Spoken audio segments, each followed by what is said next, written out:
7টি সহজ অভ্যাস যা আপনার গুনাহ মুছে দিতে পারে। 1. প্রত্যেক কাজের শুরুতে বিসমিল্লাহ বলা। বিসমিল্লাহ বলতে কি বোঝায়? বিসমিল্লাহির রহমানির রহিম বলতে পরম করুণাময় আল্লাহর নামে শুরু করছি। আপনি যখন কোনো কাজ আল্লাহর নামে শুরু করবেন তখন সেই কাজ আপনার জন্য আরও সহজ হয়ে যাবে যদি কাজটা হালাল হয়। 2. প্রত্যেকটা কাজে যখন আপনি ইনশাআল্লাহ বলবেন তখন সেই কাজটা আপনার জন্য সহজ হয়ে যাবে। আপনার কি মনে নাই ইয়াজুজ মাজুজের কথা? তারা কিন্তু সেই দেয়ালটা ভাঙতে পারছে না। কেন? কারণ তারা ইনশাআল্লাহ বলতেছিল না। রাসূল সাল্লাল্লাহু আলাইহি ওয়াসাল্লামের কাছে পর্যন্ত ওহী আসা বন্ধ হয়ে গেছিল, কারণ তিনি ইনশাআল্লাহ বলেন নাই। তার মানে ইনশাআল্লাহর গুরুত্ব অনেকটাই। 3.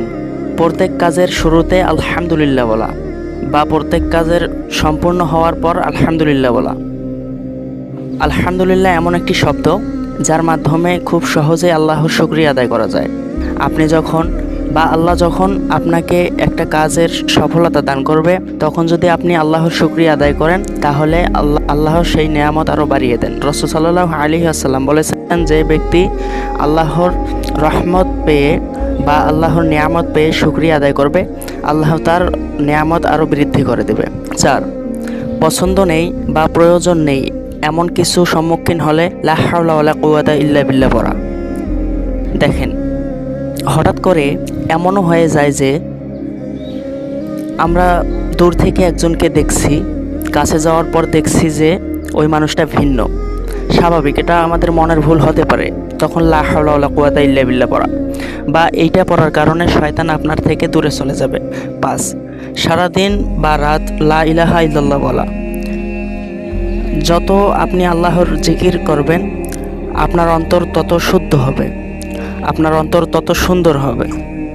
6. মুখ দিয়ে বা অপ্রত্যেক শব্দ বের হয়ে গেলে আস্তাগফিরুল্লাহ বলা। দেখুন, গালাগালি এখন আমাদের কাছে একদম সহজ হয়ে গিয়েছে। আমরা সহজে এখন একে অপরকে গালি দেই, অথচ গালিটা খুব খারাপ। এতটাই খারাপ যে গালিটার শব্দ গন্ধ যদি সমুদ্রের মাঝে ফেলা হয় সমুদ্রের পুরাটা সমুদ্র নোংরা হয়ে যায়। 7. কোনো বিপর্যয়ের সম্মুখীন হলে ইন্না লিল্লাহি ওয়া ইন্না ইলাইহি রাজিউন পড়া।